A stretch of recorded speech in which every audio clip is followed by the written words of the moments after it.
What's going on YouTube? It's Eli with Common Sense, and I am so glad to be filming this video. You have no idea. I actually dropped my camera off the top of my countertop and I was just distraught because I was just thinking to myself, I don't have equipment insurance, I need to buy it, and I was literally shopping around for a policy, and I told myself at work, I'm gonna buy it when I get home, but literally it happened right before I went upstairs to go buy my policy. I dropped my camera and it cracked. Word of advice, if you have equipment, insure it.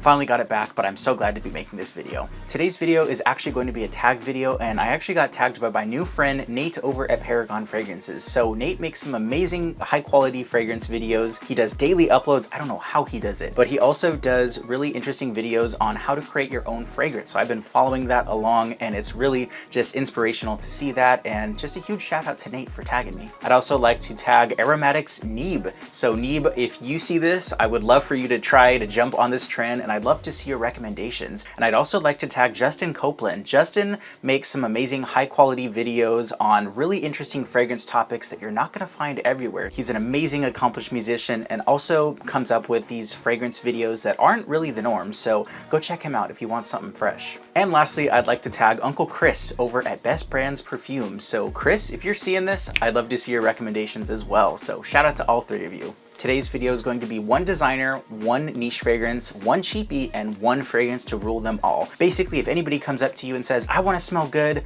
what are you going to recommend? I've got that for you guys. So stay tuned and let's check out the video.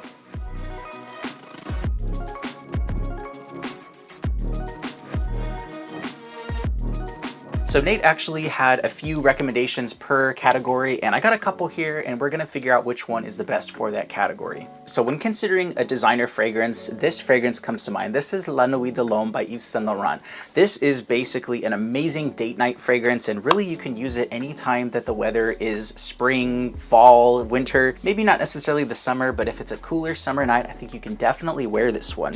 This one's got an amazing cardamom. It's very comforting, and it just smells like a fresh, clean date. So it's like you cleaned yourself up. It's got a little bit of lavender, so it smells a little bit fougere-like from that, and it just smells very calming, but you also have a bit of freshness from the bergamot and just a really nice base with some of the coriander and the vetiver. But ultimately, this just smells very soft, it's warm, it's inviting, and I feel like if you wear this, you're gonna draw people in, and they're definitely gonna become at ease, and they're gonna be intrigued by what you have on. Just a soft, gentle, nice guy fragrance. That's kind of what I get out of this one. Remember, Jeremy Fragrance was talking about this one all the time back in the day, and I remember I jumped on that hype train and I bought a tester bottle, and I've been rocking it ever since. So my greatest memories came with this fragrance. It was my go-to date night fragrance, and I love this one. Now, if you go a little bit more on the sporty and mass-pleasing side of the designer world, I'd have to recommend Mont Blanc's Explorer. This is basically a twist and a refresh on the Creed Aventus DNA. So when Creed Aventus came out, that DNA blew everything up. Everybody wanted to smell like Creed Aventus because it was new, it was unique, and nothing smelled like it.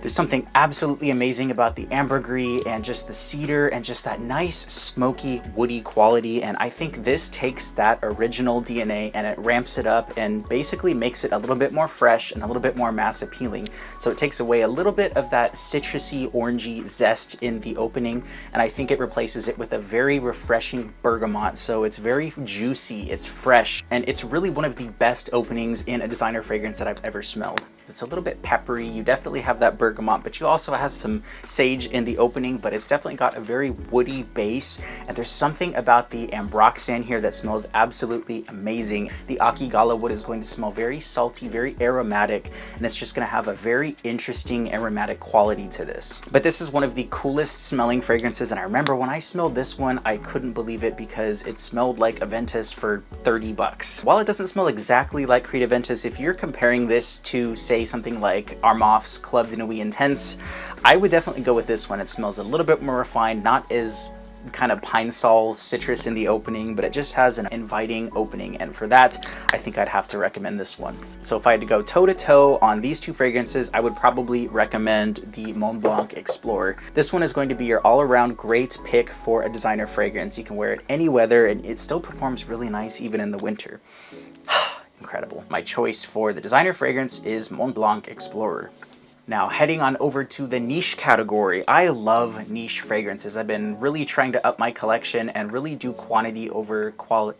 No, quality over quantity. One of my favorite things to do is go with my friends down to Los Angeles, and we will literally go tour for a whole day all of the niche fragrance houses and all of the expensive stores down there to get a chance to smell all of these expensive colognes and fragrances without having to buy decants, because it can get expensive, especially if you have expensive tastes like me. Nishane Mana. This is one of the most unique and amazing fragrances that I have ever smelled. This is definitely going to be an expensive fragrance. I bought a decant over at Beverly Hills Perfumery, and I actually asked Alan over there, the owner, I was like, hey, how much does this go for? What are you guys selling this for? But he said it was $675. What the hell? $675 for this 50 ml bottle? Apparently their prices of retail are going up for this fragrance. I actually found this one for under 250 bucks on Jomashop, so you best bet that I snagged this up. Something about this DNA is absolutely incredible. You've got a really interesting animalistic oud in here that reminds me a lot of Louis Vuitton's Ombre Nomad. So that is a leather heavy fragrance. It's a little bit smoky, but you got an amazing bit of saffron. You got an energetic kind of rose, some Gaiac wood, and some other amazing notes in here, but there's something just absolutely incredible about this version. So it's basically Ombre Nomad kicked up and ramped up to 11. So it's a little bit more animalistic. You also have a note of castoreum in here, which is basically a fragrance material derived from beavers. So I think it's extracted from them, at least it was back in the day, of course, for ethical and, you know, sanitary reasons. It's not done like that anymore. But this basically does an amazing animalistic oud and leather without smelling too fecal or barnyard-like, because there have been some of those fragrances. Some of them literally smell like horse shit. The longevity on this one is also insane. It will last you all day, if not multiple days, especially if you spray it on your clothes. So this one really is no joke. But because I love Ombre Nomad and because I've been wearing this one so much and it just really smells magical to me, I'd have to definitely go with this one. This one is Nishane's Mana. So with this one, you really got to be careful with the sprays. I can only use about 2 before I choke myself out and the people around me.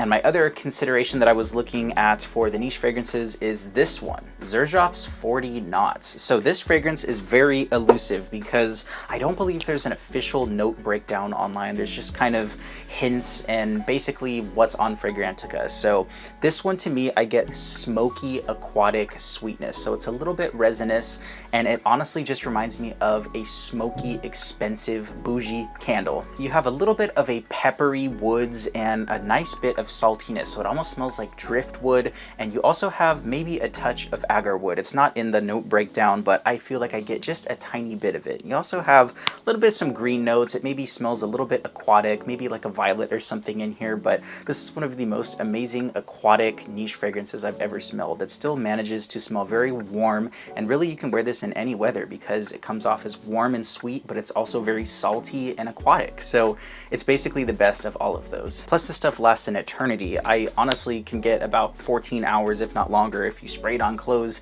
it will last you all day. Now, if I had to choose between these two fragrances, it is so hard. And I'm just realizing that they also share a blue and gold color scheme. That's actually really funny. If I had to choose, I would go with Nishane's Mana as my favorite niche fragrance because it's just powerful, it demands your respect, and I feel like when I wear this, my mood gets boosted and I feel like I'm a whole entirely different person. Insane stuff. And this one is Nishane's Mana. Now we're moving on over to the Cheapie portion. So for me, Cheapies, I'd probably define as a fragrance under like $40. So that definition definitely changes from person to person, but these fragrances are gonna last you a lot longer and they're gonna smell insane. My first consideration is Armaf's Aura Fresh. So this one, it came out, I believe it was last year, and this is an amazing, amazing fragrance. It basically takes the Mont Blanc Explorer DNA and combines it with Versace Man Au Fraiche, maybe leaning a little bit more towards this one. Shares that extremely refreshing starfruit accord in the opening, and you have some lemon, some bergamot, and some really nice aromatic notes, but it really just is, like the name suggests, it is fresh to the core. I feel like in the base they also add a little bit more of a woodiness to it, so that's why I'm drawing the comparisons to Mont Blanc Explorer, because I feel like it has a little bit of that Akigala wood DNA, even though it's not really listed, but it just gives me that same sort of vibe. It's musky, it's salty, and it just smells amazing. and it just smells like that really nice salty aquatic air with that amazing refreshing fruit, that star fruit and the lemon. I always wear this one and pack it with me whenever I go on a vacation, so if I go to the Pacific Coast, I'm rocking this stuff on the beach. I mean, nothing really puts me in the summer mood like this one, and this one I just can't recommend enough. Longevity's okay. I want to say it's about 8 or 9 hours, so it's not going to be like a 12 or 13 hour fragrance like I thought it might be. So at least on my skin, I get about 8 or 9 hours out of this one. You may get a little bit more depending on your skin, but for me, that's about what I get. This stuff is amazing in the opening, and it leaves an amazing scent trail and that scent bubble, that sillage around you whenever you wear this. Now, one of my most complimented fragrances, and I'm not kidding when I say when I wear this one, I have almost always had somebody comment on it. I feel like I've worn it maybe 8 or 9 times, and I want to say I've got about 6 or 7, so almost a 1 for 1 every time that I wear it. Somebody's asking what I got on. Vintage Radio by Lattafa Pride. This stuff is, man, I just cannot get enough of this juice. This is going to be a very close clone of Initio's Paragon, and it lasts a hell of a lot longer than the original. It's crazy. I got this for about 35 bucks on Jomashop, and I have been wearing it ever since. No joke. This basically takes that lavender, bergamot, the plum, and that very creamy Palo Santo and sandalwood, and it really does change around the notes just slightly. So the new Lattafa Al Nashama Caprice just came out, and I did a comparison video of the two, and actually since then this one macerated a little bit and it changed quite a bit, but I still think they're very similar, but I'd have to recommend this one, Vintage Radio. This stuff is so well blended and so well rounded. It basically is a lot more linear than the original Initio Paragon. You have a lot more of the plum and the fruitiness emphasized in this one, and I feel like the fruitiness dies off pretty quickly in the original Initio Paragon, but I love that it sticks around in this. I actually bought Vintage Radio before I bought Initio Paragon, and once I bought Paragon to compare the two, I was actually quite disappointed because I loved how this one smelled. I wish the fruitiness lasted longer in the original, and I actually ended up selling it because I love this more, and I'm not gonna waste 200 bucks on a fragrance that I'm not gonna wear when I can wear this one. Creamy, fruity overload, and anybody can wear this. It's extremely unisex, and honestly, women can douse yourself in this, and I feel like the guys are gonna come running. And same thing if you're a guy and you want to be very creamy, seductive, and wear something that's very comforting to anybody around you, I think this is gonna be your best bet. One of the best value fragrances that you can buy for the money, and that one is Lattafa Pride Vintage Radio. Now we gotta do some elimination if we're gonna be choosing one fragrance to rule them all. So if you really want an affordable fragrance, this one's going to be your friend, Mont Blanc Explorer, because it's accessible, it's everywhere. You can smell it at Macy's, and you can see for yourself why this one is amazing. Nishane Mana is just my favorite twist on that ombre leather DNA, and when I thought ombre leather couldn't get any better, this one did it. Mana, I feel like you have to be a confident person to wear this one, so I don't know if I'd wear this one to work if you're working in a cubicle, maybe for a CEO, or you're working towards that position, maybe you're managerial and you're making some of those business deals.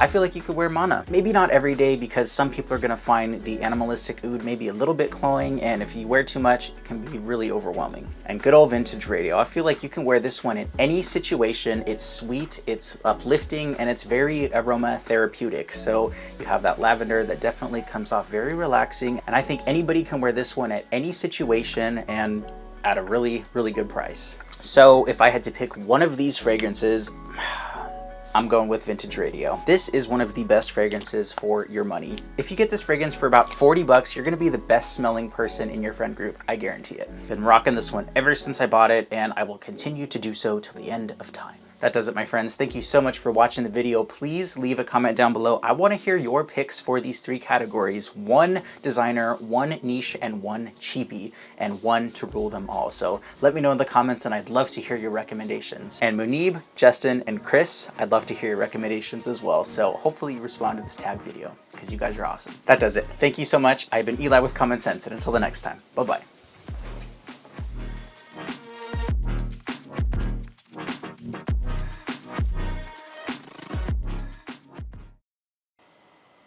In the frame. Just the nose. Yeah. I don't like that. Brother's nose reveal.